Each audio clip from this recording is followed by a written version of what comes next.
नींद तो नहीं आ रही? पक्का? बहुत बहुत खुशी हो रही है जयपुर आते हुए। आई एम हाफ राजस्थानी, मेरे पापा जयपुर को बिलोंग करते हैं और अब कार्टर एलोकेशन भी राजस्थान हुआ है, तो अब बस यहीं पे रहना है, यहीं पे काम करना है आप सबके लिए।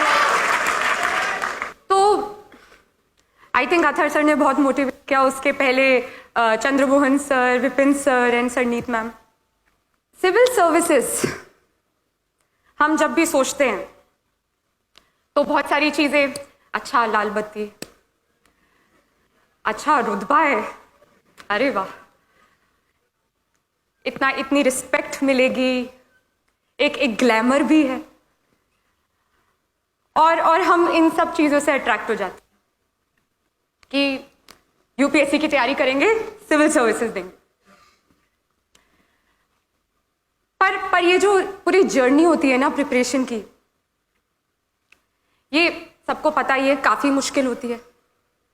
और फिर अगर इन्हीं चीजों से मन भरता है तो 5-10 दिन बाद ये सब चीजें आपको मोटिवेट ही नहीं करेंगी, और फिर आप क्या सोचेंगे, जब रोज पढ़ना पड़ेगा 10-10 घंटे, हमसे नहीं हो पाएगा। ऐसे वैसे काफी सारे लोग प्रिपरेशन कर रहे होंगे already. How many of you feel हमसे नहीं हो पाएगा? ये फीलिंग आती किस किस को है? अरे सच बताओ, किस किस को लगता है कि हर दूसरे तीसरे दिन ऐसे ख्याल आता है, नहीं हो पाएगा, बहुत मुश्किल है, हमसे नहीं हो पाएगा? नहीं, ये सच बता रही हूँ, ये सबको लगता है, ये मुझे हर दूसरे तीसरे दिन लगता था। Everybody feels this way.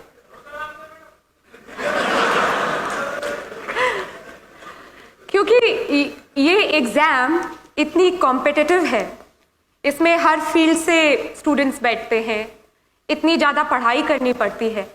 ये वाजिब है कि आपको हर दूसरे तीसरे दिन लगेगा कि बहुत मुश्किल है। तो हर दिन अपने आप को कैसे मोटिवेट करें, कैसे अपने आप को याद दिलाते रहें कि नहीं, सिविल सर्विसेज करनी है, मुझे आज 9-10 घंटे पढ़ना है, कैसे कैसे अपने आप को पुश करते रहें। वो तभी होगा अगर हम ये जो लाल बत्ती, रुतबा, इन सब से हटकर एक्चुअली जो ग्राउंड रियलिटी है कि सिविल सर्विस क्यों करना है, क्यों सिविल सर्वेंट बनना है, अगर वो एक्चुअली जो वो विजन है, अगर हम उस पर फोकस करें, तो ही हर सुबह आप उठेंगे और फिर से वो रूटीन फॉलो करेंगे 10-10 घंटे पढ़ने वाला।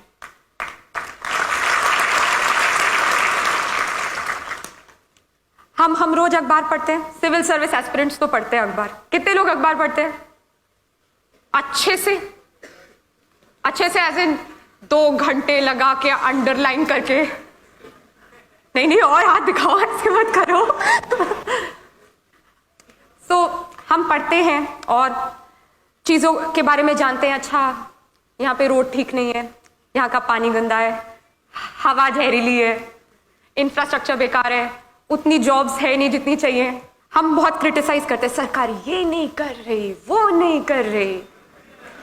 पर कितने लोग हम एक्चुअली सोचते हैं कि अच्छा हम पढ़ ले ये, हम फिर ये प्रोफेशन ज्वाइन कर ले और फिर हम कुछ चेंज लाए?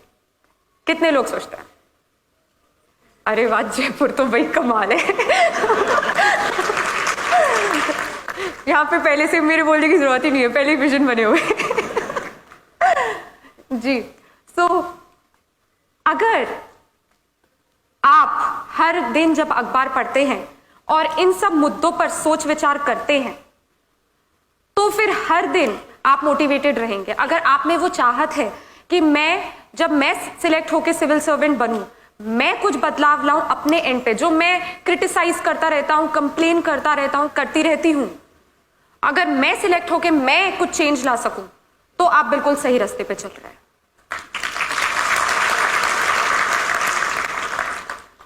मैं आपके साथ एक इंसिडेंट शेयर करूंगी। मैं रिसेंटली हैदराबाद में थी। वहां पे I met a lady officer, she has also got selected along with me this time. उनकी स्टोरी एक्चुअली बहुत हार्ट टचिंग थी, टच्ड माई हार्ट। तो इनकी शादी बहुत जल्दी कर दी गई, और इवन शादी के पहले जब ये अपने पेरेंट्स के साथ रहती थी, तो इनके साथ बहुत डिस्क्रिमिनेशन हुआ, इनके भाइयों को ज़्यादा एजुकेशनल अपॉर्चुनिटीज़ मिली और इनको एकदम, जैसे वो मुझे बता रही थी कि इनको कुछ नहीं समझा। फिर इनकी शादी करा दी गई। शादी करा दी गई तो हस्बैंड ने कुछ नहीं समझा, इन लॉज ने कुछ नहीं समझा। उनका बहुत मन था कि वो सिविल सर्विसेज एग्जाम दे, पर कोई सपोर्ट ही नहीं था। यहाँ पे हम बात करते हैं काफ़ी लोगों की कि चलो हालात ठीक नहीं थे बट फैमिली सपोर्ट था, कोई ना कोई था तो गाइड करता रहा, सपोर्ट करता रहा और इसलिए सक्सेस मिल गई। ये एक ऐसी कहानी है जहाँ सर्कमस्टेंसेस भी फाइनेंशियल इतने अच्छे नहीं थे और कोई सपोर्ट ही नहीं था और इनका बहुत मन था कि सिविल सर्विसेज करना है, तो कैसे भी लड़ झगड़ के फर्स्ट अटेम्प्ट दिया, नहीं हुआ। एंड पेरेंट्स ने बहुत सुनाया, इन लॉज ने बहुत सुनाया, हस्बैंड का तो कोई सपोर्ट ही नहीं था, पर इनमें बहुत चाहत थी कि नहीं, मैं देश के लिए कुछ करना चाहती हूँ, मुझे सिविल सर्विसेज करना है, मुझ में वो पैशन है। इन्होंने दूसरा अटेम्प्ट दिया, फिर भी नहीं। तीसरा अटेम्प्ट दिया, फिर भी नहीं हुआ। रिश्तेदार पता ही कैसे होते हैं, सुना के उनको इतना परेशान किया। उनका हस्बैंड उनसे अलग रहने लग गया। फोर्थ अटेम्प्ट दिया, फाइनली हो गया, इंडियन फॉरेन सर्विस। एंड हम इस फायर, इस पैशन की बात कर रहे हैं जो चाहिए इस एग्जाम को क्लियर करने के लिए। इतनी हिम्मत चाहिए कि चाहे कोई भी ऑड हो, कोई भी कठिनाई हो, कोई भी डिफिकल्टी हो, आप कर सकते हैं। देखिए, ना ही वो कोई रईस खानदान से थी और फैमिली सपोर्ट नहीं था, हस्बैंड आपसे अलग रहने लग गया। सोचिए किस परिस्थिति में दिया, और चौथे अटेम्प्ट में। तो ये this is the passion we are talking about.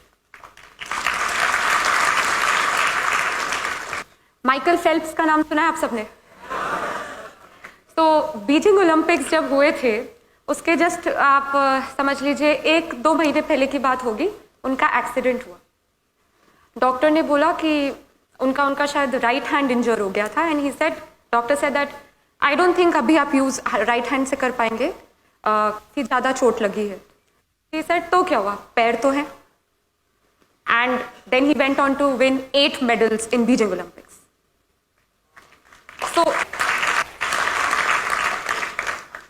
कितनी मुश्किलें आती हैं, कितनी परेशानियां आती हैं, पर अगर वो दिल और दिमाग में है कि नहीं करना है तो करना है, और लोग फिर करके दिखाते भी हैं। सिविल सर्विसेज, जैसे कि मैंने कहा कि काफ़ी मुश्किल परीक्षा होती है, देश की सबसे कठिन परीक्षा होती है। इतने सारे लोग बैठते हैं, हर दूसरे दिन मैंने बताया ऐसा लगता है हमसे ना हो पाएगा। तो ये जो मेंटालिटी है, इसको टैकल करने के लिए आपको सबको अपने लिए वो एक वजह ढूंढनी है। वो एक वजह ढूंढनी है कि आपको वो क्या चीज़ मोटिवेट करती है, क्योंकि आएंगी सबके जीवन में किसी ना किसी प्रकार की कोई ना कोई डिफिकल्टी, कोई ना कोई परेशानी आएगी। कभी कुछ हो जाएगा, कभी आपके पास वो मीन्स नहीं होंगे, कुछ ना कुछ होगा। बट अगर वो एक सोच है आपके दिमाग में, तो वाकई आप फिर आपको कोई रोक ही नहीं सकता। इस परीक्षा में जैसे कि 3 भाग होते हैं, प्रीलिम्स, मेंस एंड इंटरव्यू। काफ़ी लोग मुझसे पूछते हैं कैसे प्रिपेयर करें, फर्स्ट स्टेप क्या होता है प्रिपरेशन का। और मैं सबको यही कहती हूँ कि फर्स्ट स्टेप है कि आप पूरा यूपीएससी सिलेबस याद करें, मेमोराइज करें, अपने दिमाग में बिठा लें। क्योंकि अगला सवाल वो होता है कि न्यूज़पेपर कैसे पढ़ते हैं। न्यूज़पेपर ऐसे पढ़ते हैं कि जब आपके दिमाग में वो पूरा सिलेबस बिल्कुल छपा हो, तो जब आप अगले दिन अखबार पढ़ेंगे तो ऑटोमेटिकली आपका खुद दिमाग बोलेगा, अच्छा ये मेरे एग्जाम से रिलेटेड है क्योंकि ये सिलेबस टॉपिक में था, अच्छा ये नहीं है क्योंकि ये सिलेबस टॉपिक में नहीं था। तो सिलेबस याद करना बहुत ज़्यादा इंपॉर्टेंट है, क्योंकि वो आपको अपडेटेड रखेगा। कुछ भी आपके अराउंड हो रहा होगा, आप जब भी अखबार पढ़ेंगे, न्यूज़ देखेंगे, रेडियो पे कुछ सुनेंगे, इंस्टेंटली आप कनेक्ट करेंगे कि ये मेरे एग्जाम के लिए कैसे रेलेवेंट है। ये जो प्रीलिम्स है, मेंस है, इंटरव्यू है, ये तीनों इंटरलिंक्ड हैं, ये अलग नहीं है। प्रीलिम्स आपका बेस बनाएगा, मेंस में आपको अपने बारे में बताना है, इन द सेंस कि आपके क्या ओपिनियंस है, आपके क्या सोच विचार हैं मुद्दों पर। वो आपसे आपका ओपिनियन कमेंट पूछेंगे कि आप बताइए आप क्या सोचते हैं इस इशू पे। हाँ, और इंटरव्यू तो क्या बताऊँ, सबसे सबसे डरावना मोमेंट होता है लाइफ का। यूपीएससी इंटरव्यू आपको वो अच्छी तरीके से हर तरीके से ग्रिल करेंगे। इनफैक्ट जब आप वेटिंग एरिया से इंटरव्यू बोर्ड की तरफ चल के जा रहे होते हैं तब आप यही सोचते हैं बस भगवान बचा लेना बस। पर जब आप बोर्ड के इंटरव्यू रूम पे नॉक करेंगे और वो आपको बोलेंगे यस कम इन, और फिर आप बोलेंगे गुड मॉर्निंग मैम सर जो भी है, तो वो जो आपको हल्की सी स्माइल देंगे उसके बाद फिर लगता है चलो ठीक है, अभी मरने वाले नहीं है, अभी जिंदा रहना है। और ये बहुत डराने वाली बात होती है कि नहीं वो तो खा जाएंगे तुम्हें वहाँ पे, बट वो काफ़ी काइंड होते हैं, they are very supportive and वो इवन हिंट्स देते हैं अगर उन्हें लगता है कि आप हिंट से थोड़ा और बेहतरीन आंसर दे पाएँ। तो इसलिए डरना नहीं चाहिए, बट मैं क्यों झूठ बोलूँ, सबसे डरावना मोमेंट होता है लाइफ का और बहुत प्रेशराइज्ड होता है। बहुत तरह तरह के लोग भी देखने को मिलते हैं। अथर सर ही मुझे बता रहे थे कि जब वो लोग वेटिंग एरिया में बैठे थे तो एक महाशय खड़े हुए, उनका नाम कॉल आउट हो, उनकी चांस आई, तो खड़े हुए और डिओड्रेंट निकाला और यू पूरा तो बहुत देखने को भी मिलता है। पर ये जो परीक्षा है ये ना ही आपकी सिर्फ एक नॉलेज बेस बढ़ाएगी, ये आपको पूरी तरह एक नया इंसान भी बना देगी।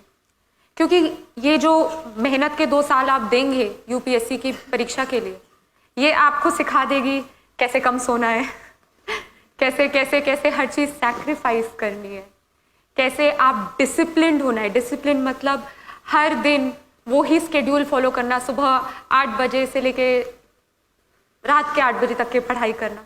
तो ये जो डिसिप्लिन है, कैसे सिंसियर रहना, कैसे फोकस रहना, कैसे दोस्तों को मना करना भी आ जाएगा। लोग बोलेंगे चलो मूवी देखने, नहीं मुझे यूपीएससी की पढ़ाई करनी है। सो ये लाइफ चेंजिंग एक्सपीरियंस होता है और ये आपको बहुत कुछ सिखा देता है।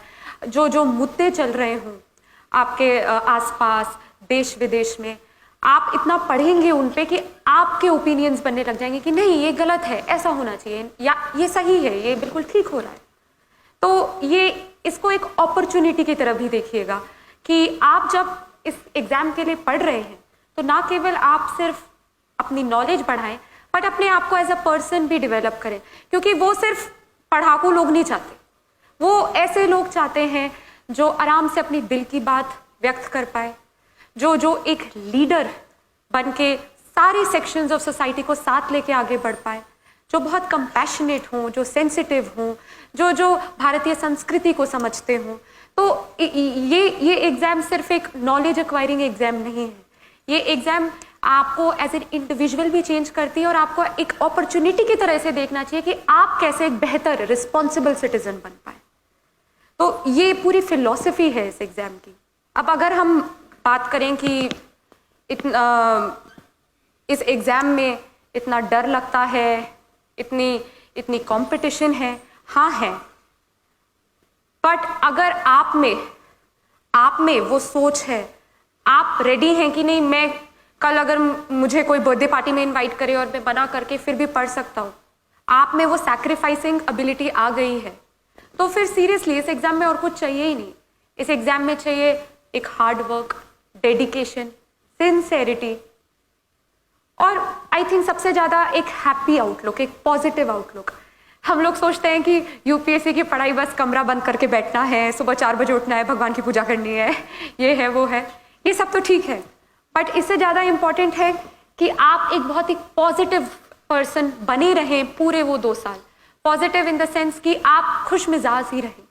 आप ये नहीं कि कमरा बंद कर दिया, सबसे नाता तोड़ दिया, सब फोन वोन बंद कर दिया। हम नॉर्मल इंसान हैं, हमें भी एक आम इंसान की तरह बातचीत भी करनी है, पढ़ाई भी करना है और एक नॉर्मल बैलेंस्ड माइंड भी रखना है। तो मैं तो सबको यही कहती हूँ कि हर 15 दिन 1 दिन बाहर के लिए निकालिए, कहीं घूम के आइए, दोस्तों से मिलिए और पेरेंट्स से तो हर दिन बात करनी चाहिए, क्योंकि वो आपको कॉन्स्टेंटली बूस्ट करते रहेंगे, मोटिवेट करते रहेंगे कि जब भी आपको अच्छा ना लगे कि शायद नहीं हो पाएगा, शायद मैं उतना नहीं पढ़ पाऊंगी या पढ़ पाऊंगा, तो वो आपको हमेशा याद दिलाते रहेंगे कि नहीं, आप में वो काबिलियत है कि आप इस एग्जाम के लिए बैठ सकते हैं, आप में वो काबिलियत है कि आप एक अच्छे सिविल सर्वेंट बन सकते हैं। और खुदा ना खास्ता अगर ना भी हो सिविल सर्विसेज में, तो अगर वो सोच है कि मुझे कुछ करना है, तो आप किसी और तरीके से करेंगे। और वाकई अगर एक दरवाजा बंद होता है दूसरा खुलता है, और अगर एक चीज हासिल ना हो तो हमेशा याद रखिए भगवान ने आपके लिए और बेहतरीन चीज रखी है।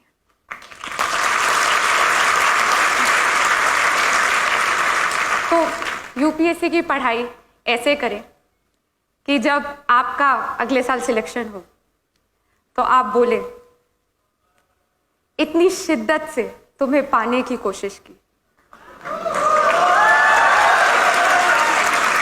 इतनी शिद्दत से तुम्हें पाने की कोशिश की कि हर जर्रे ने तुमसे मिलाने की साजिश की।